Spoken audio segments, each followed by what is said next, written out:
Hey, what's up, everybody? BDO44 coming at you with another video. All right, so I want to talk a little bit NBA stuff, even though I have other stuff on my mind because I've been paying attention to what's going on with Diddy and the trial there today.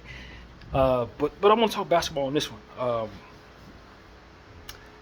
Yeah, so the Dallas Mavericks, man, just thinking about the circumstance, forget what we talked about yesterday. The angle of me thinking this is rigged, and most people that I've listened to agree. That's not necessarily what I'm here to talk about. I'm here to talk about strictly on the basketball floor.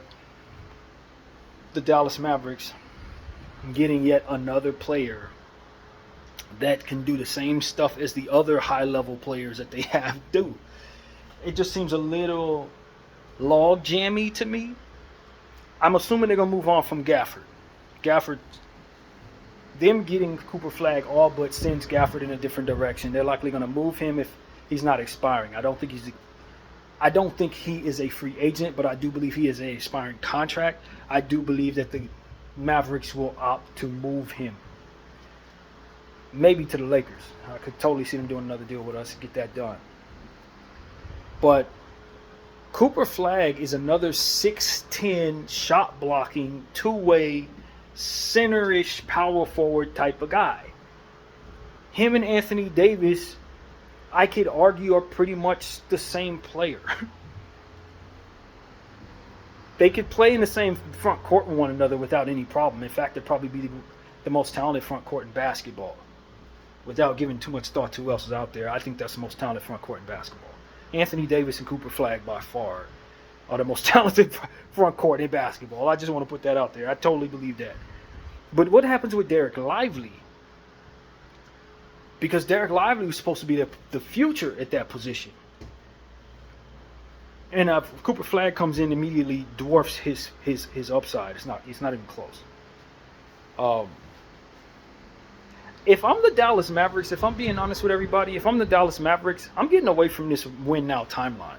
I'm going forward with Lively, and I'm going forward with Cooper. And everybody else is going to be on the move. That's kind of how I'm looking at this. Kyrie Irving is a player that, he's coming off of the ACL. I'm a huge Kyrie fan. I know they love him to death in Dallas. None of them Dallas fans want him to be moved at all. But his timeline does not fit the Dallas Mavericks in theory. If they shift to the Cooper Flagg timeline. Now, you can look at Cooper Flagg if you want to, like Wemby, in a sense that Cooper, as talented as he is, may be ready to win right away, to be honest with you. I don't think he's the weakest link on a championship-level team right now as a rookie. I don't think he would be. But you also want to leave room for him to bump his head, maybe not be strong enough in the NBA the first couple of years, maybe not be as ready as you want him to be, but patient enough for his development to occur. I think that there could be some coinciding, so to speak, with them on the court as it pertains to that dynamic with AD and Kyrie and Cooper. But that's not the only thing to consider when having them together. It's considering what happens to your asset class as AD and Kyrie diminish in value, ultimately retire in your uniform. Now you ask yourself, what do you have to build around Cooper if you don't cash out on those other two now? That's how I'm looking at this if I'm opting into the Cooper Flagg timeline. It's not about whether or not they can coexist or are they expediting Cooper's timeline. No, they're not. I do believe that Cooper could win right now with Kyrie, with AD. If the rest of the roster fits perfectly around him, they could be a playoff team right away. But that's not what you're considering. You're considering, do you have what you need if Kyrie and AD retire in your uniform to build around Cooper Flagg? And the answer is no. No.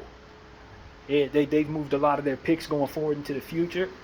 The last thing they thought is that they would be on a timeline this young with their core star.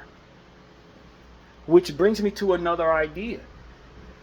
Are the Dallas Mavericks actually equipped, based on what it is that they have, to reset their timeline? Or does the presence of Kyrie's injury diminishing his value indefinitely put that significantly at risk? What's AD's value coming off of the hip flexor injury? Because if you want to move AD for picks, I don't know that you can get the same amount that maybe the Lakers would have been able to if they were to decide to do that. If you're the Dallas Mavericks, do you go into this season with Anthony Davis, play out the year, and then try to move him in the offseason or at the halfway mark for that return? If so, do you not find yourself at risk for him taking on another injury between now and then, diminishing his value even further? I said all that to say Dallas may opt to get out of the Cooper Flagg business to bring themselves somebody a bit more win now that can kind of be closer to the timeline of AD and Kyrie, but also be plentiful enough and more of a sure bet to move forward with in the event that Kyrie and AD are ultimately not able to net them a reasonable return for a rebuild. Essentially, what I'm trying to say, without having the words quite together, is I think that they may want to opt to move Cooper Flagg, maybe an option in their mind to move Cooper Flagg for Giannis. Pair Giannis, AD, and Kyrie together, let them win out, and then when those two are moved, in theory, you are not as pressed to have the greatest win later return in place of AD and Kyrie to fit Cooper Flagg's very young timeline. Maybe you feel that the risk of Cooper Flagg potentially not becoming that super duper star that people want to come play with may not be the best piece to move forward with based on what your asset class looks like. Not as good as maybe Giannis looks in that timeline. Maybe Giannis's win now championship experience and superstar draw may be easier to build around in the event that you can't move Kyrie and AD for stuff that you love. Maybe you can just see that trio being something that can win a championship within the next couple of years and kind of have you settle into the idea that you have such valuable pieces that are surefire bets. And see, that's really what it comes down to, because of this, the nature of what Dallas brought to them in the Luka trade, coupled with Kyrie's unfortunate injury. Now they have older guys that are losing value by the second. So do you bring yourself a 19-year-old potential superstar that may be ready to win, may bust just the same, like maybe Zion-ish type thing? Can they afford Dallas, based on what they got going on, for Cooper Flagg to start his career off anything less than a superstar? Or for him to lose value at all based on the diminishing value of the older guys that they brought to themselves?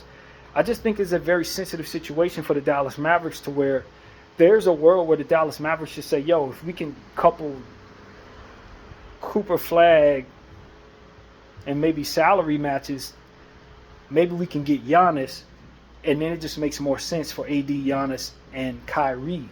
And if we have to move Kyrie, we can get ourselves a point guard that may not be as valuable as Kyrie, but still find ourselves just as ready to win a championship. Maybe somebody a little more sturdy than Kyrie. If we want to move AD, maybe we can move him for a player that's not as good per se, if that's what it takes, but someone who can still keep us in the timeline to win.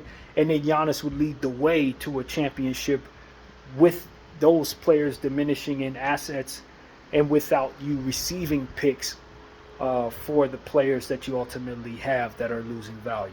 So like, these are the type of things that, like, if I'm the general manager, Nico Harrison of the Dallas Mavericks, I'm excited about bringing in Cooper Flagg, but I'm also in a position to where, because of the unique circumstances I'm in, I really can't afford Cooper Flagg to be anything less than what he is right now, which is coming in as an understood superstar game changer. If he comes in as a rookie that's kind of just nice, Zion-ish that becomes a death blow to the Dallas Mavericks. In my opinion, that becomes a death blow. Not to say that they don't have a great situation here getting this pick, because it does. But it's one of those situations where it's like you capture return on value for Luka to Don. But if it doesn't realize, then you lose that value again. And put you back to square one where you're at right now, which doesn't look that great. To me. Doesn't look that great. So you get this stimulus package and somebody says, okay, we're giving you something that's worth $30 million. You just lost $25 million. We're giving you something worth $30 million. But you have a chance to sell it at this price, or it could fluctuate between being worth $30 million and $10 million. So are you ready to cash out on that $30 million? Or are you going to roll the dice and see if it doesn't go one way or another? But that's kind of how I look at this. It's like, okay, you have a chance to reset your situation. It's sort of how I feel about the Lakers to a degree. We talked about this. The Lakers getting Luka to Don. It's like, all right, your situation is reset because of the presence of Luka being as valuable as he is. You getting him half price.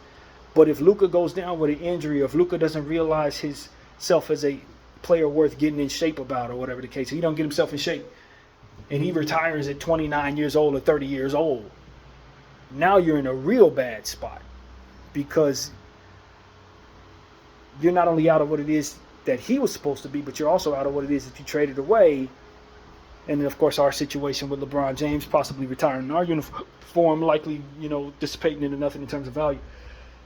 Wouldn't it be a safer bet for you to cash out on Luka right now than to go forward with any of the risk that comes with him going either direction? And so, I don't think the Lakers are concerned about that as much as, the scenario would otherwise say they may should. But at the same time, it's like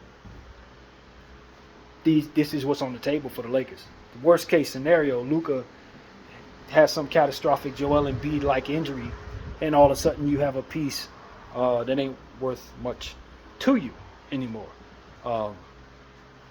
That's kind of how I look at Cooper Flagg. If Cooper Flagg comes out and with all the hype that he has around his name, before he's even drafted, he's worth potentially Giannis. If he comes in and has a regular rookie season, just as a regular nice role-playing center, which nobody expects him to be, but if he doesn't have that type of season, he's going to diminish in value significantly over the next 4 years. Can they afford that? Can they afford for that worst-case scenario with Cooper Flagg to take place without capturing Giannis-like value for him?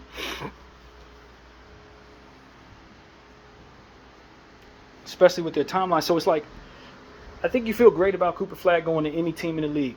And I think Dallas feels great about Cooper Flagg going forward. But I also think they're in a space where if they are not able to see worst case scenario with this, it could blindside them and make things a lot more difficult for them to deal with. The safest play for their timeline, based on what they have, is to probably trade Cooper Flagg for Giannis, if possible. Now, I'm not trading him for anything less than something much more valuable than him, is essentially what I'm saying. If you tell me you could trade him for Jabari Smith and Cam Whitmore, I'm going to say, nah, go to hell. I'm not doing that. I'm going after Giannis, okay, if I'm Dallas, if that's what I choose to do. I think most teams, if all things remain equal, I got all my picks between now and 32, whatever year, the players I have on my team, even though they're in their 30s, they're not hurt, they're not injury prone, they look like they can go forward. And I don't do nothing. I draft Cooper Flagg, go forward, and feel great about my future, even if Kyrie retires, AD retires, and I get nothing for either one of them. But if I'm thinking about the future of my franchise, I really need Cooper the Flagg, as I like to call him, to be exactly what we think he is right now or better, in order to feel comfortable about not trading him at peak pre-draft value. So you may want to lock in your profits, is essentially what I'm saying to the Dallas Mavericks. You may want to lock in your profits, especially since you got you got like 4 players. And this is something that Dallas needs to understand about their own situation. Is what I started this video talking about. You got about 4 Cooper Flaggs. Like, you literally do. Not to say that they're as valuable as him, But what I'm saying is they're prototypes of him. Anthony Davis, Derek Lively, Daniel Gafford, even to a much lesser degree, Infinity Money over there. Kai Jones. Now, these players can be moved. You can move all that and change the dynamic, and probably would be wise to do that rather than to move Cooper. But just the same, you already have so much of what he is wrapped up in some of your most valuable stuff. PJ Washington, it's all the same guys over and over and over again. Question is, once you bring Cooper to you based on that dynamic, if you don't shed all of those players or some of them or make it make sense in some way, then you are a good bet for his value to be diminished based on what it is you have. So you can essentially pencil in the worst case scenario being more likely with your roster in regards to him losing value his rookie season, not being as valuable his rookie season. Numbers coming down from what it is people are expecting because he got a bunch of him all over the damn roster. And most importantly, nobody really setting him up. No pass first point guard, which is Nico's job to make sure that he gets that piece. So, or a few of those pieces actually. I understand that Cooper does some playmaking. I was listening to a podcast say, yo, Cooper's a better playmaker than what it is I just described. Anthony also a better playmaker than what it is I just described. But you need some type of guard that's looking to get these guys the ball, man. So I don't think you pass on Cooper to Flagg with the first overall pick. I think he's too valuable for that. If you decide that Dylan Harper's probably a better piece for you, you trade down. Which I don't know that it equates to that, to be honest with you. I don't think Dylan Harper's value straight up is Cooper Flagg. Cooper's worth a lot more than Dylan, if I'm being honest. So you would have to make that make sense in your trade if you decide to do something like that. But just in a nutshell, I think this risk would make so much more sense for a roster that wasn't so committed to the same duplicate piece over and over and over again. That's essentially what I'm saying. You already have Cooper Flagg 3 or 4 other times. So if you're going to assess your risk, you may want to open up some roster space for him to have the front court with one of those guys and maybe a backup. You keep 3, you move on from the rest of them is essentially what I'm saying. You move PJ, you move Gafford. Kai can stay because he's a backup. Anthony, obviously, you're going to keep. But the thing about Anthony is, if you're going to build forward with Anthony, Anthony needs that level of depth of his own self over and over and over again so that he can miss games and still be in a winning situation. So it becomes a weird thing because, like, what makes this exciting is putting Cooper and Anthony together. But I think the safest and most valuable way to play going forward with Cooper Flagg is to probably move Anthony based on what the Dallas Mavericks have and what their needs are. I think moving Anthony Davis, if I want to go forward with Cooper Flagg, probably gives me the best chance to lock in a good majority of my value, filling in other spots that are needed to make my team coherent and function properly. But me personally, I love the idea of Anthony Davis and Cooper Flagg starting off as a backcourt. That's what makes this super exciting. So it's a damned if you do, damned if you don't. You're bitten by the idea that you didn't put enough playmakers on your team to begin with, and that Kyrie Irving, the other most valuable piece on your team with the most money wrapped up in his salary, is coming off an injury at 30 plus years of age. You want to be able to move Kyrie for all those pieces, but he's worth half of what he's worth right now. And you know damn well if you bring him back, his value goes up because he's naturally gifted. He's a naturally super gifted basketball player. So if you start the season with him, once his recovery hits, he's back to being Kyrie Irving. So it's like you don't want to move him at the price that he's at right now, based on the inevitability of him bouncing back and still being the best dribbler of the basketball anyone's ever seen. And one of the best finishers, small people's finishers the game has ever seen. So, and one of the best shot making and executing scorers in today's game. So it's like,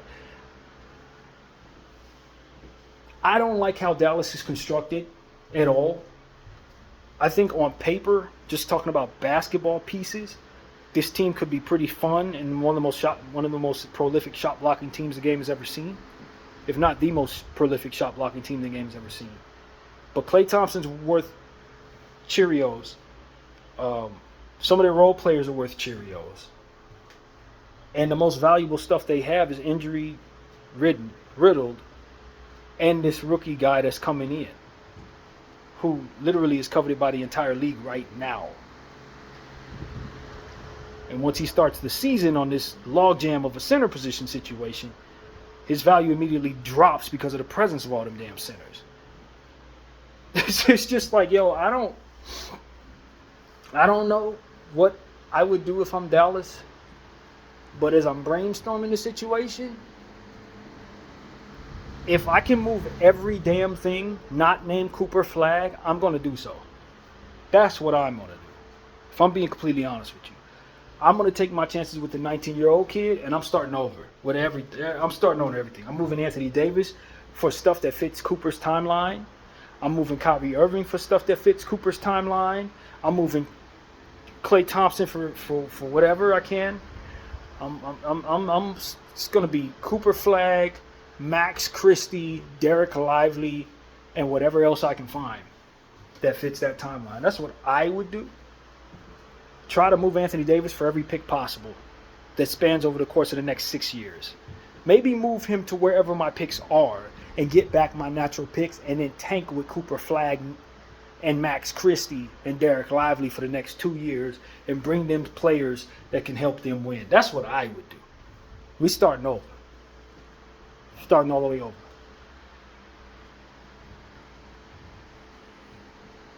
Man, if I'm to subscribe to the idea that this was a bigger play made by the NBA and not Nico Harrison's dream child, then he may not actually be against doing it.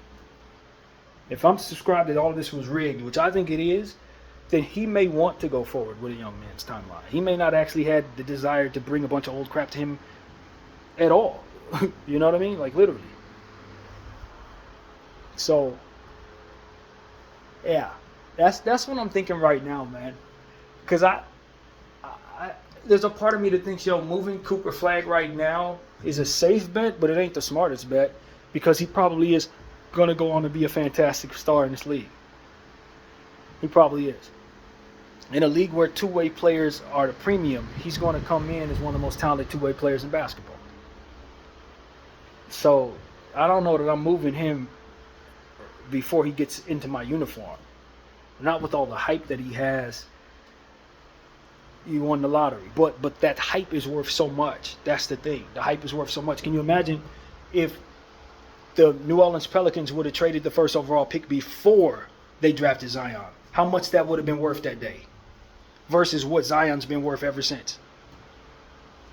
They could have probably got they could have got anything not named LeBron James for Zion Williamson on draft day. You see what I'm saying? And that's exactly what you're looking at with Cooper Flagg. Same type of deal. So, do you not cash in on that? Do you not cash out on that if you're the Dallas Mavericks and lock in some of that value that's ultimately going to dissipate with AD and Kyrie on tab? It might be a safe play for them.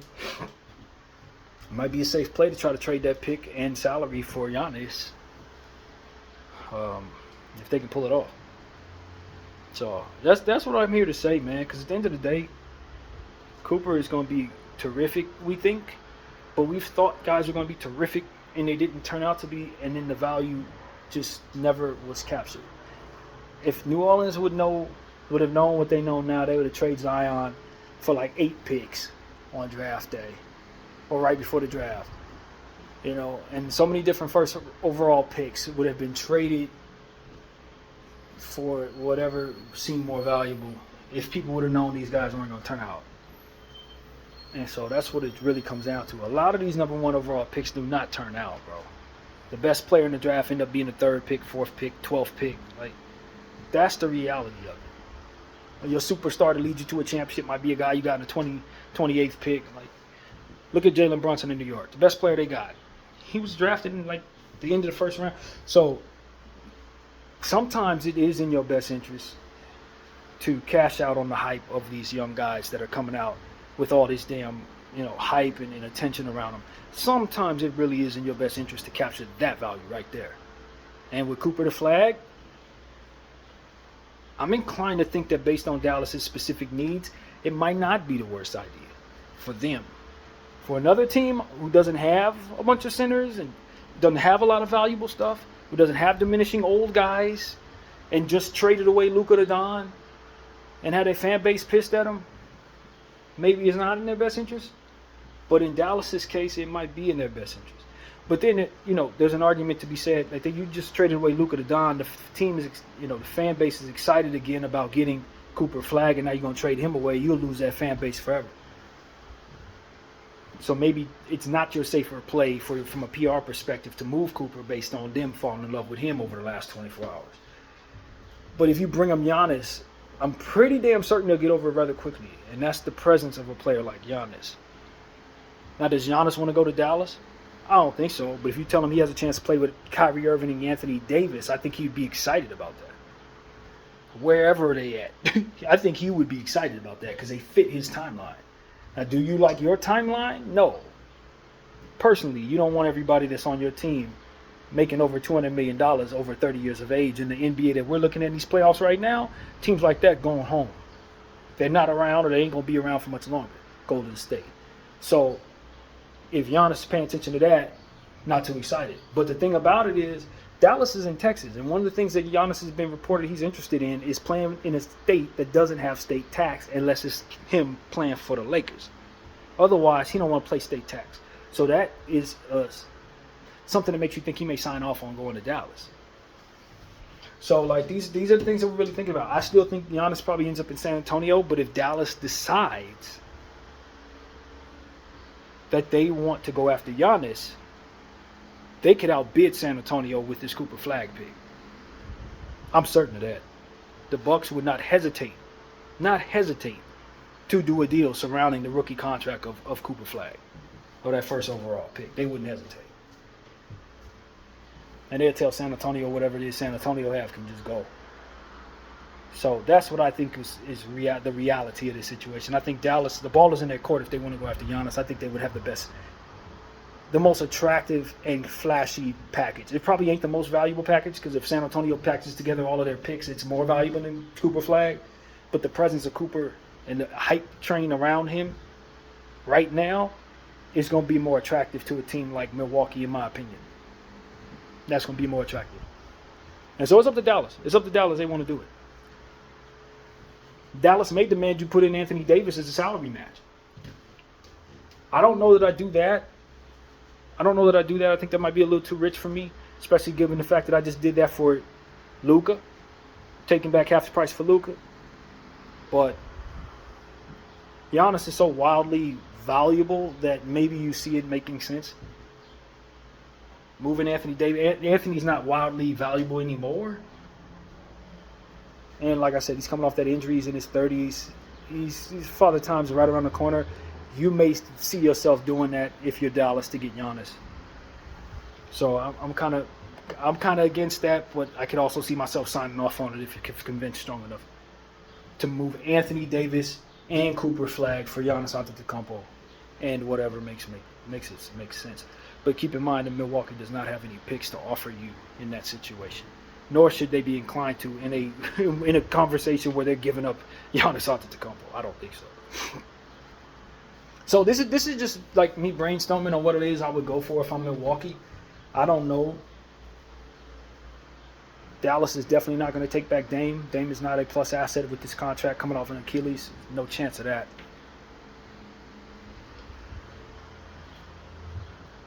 But I don't think you move Cooper Flagg just to make it make sense from a fit perspective. Like to move down to get Harper or to San Antonio for De'Aaron Fox. I don't think you do that. Just to make your fit make sense, you don't do that. His value is too high right now to just be moving just for anything. I'm gonna want a top 5 pick or top 5 player in the league right now. It's gonna be Giannis if I'm moving Cooper Flagg. Otherwise, I don't think I don't think it really makes sense for a team like Dallas to do that. So that's really what I gotta say, man. That's my point of view. I wanted to make this video because it's a lot going on surrounding Dallas and the decision they have to make. They do have a sensitive PR situation with their fan base, pretty much giving them one last chance to get it right here. And if they do replace Cooper, Flagg with anything less than Giannis, they'll probably lose that fan base forever for certain. So that's another reason why I wanted to make this video. So yeah, man. I appreciate everybody for rocking with BDL 44. I'm out.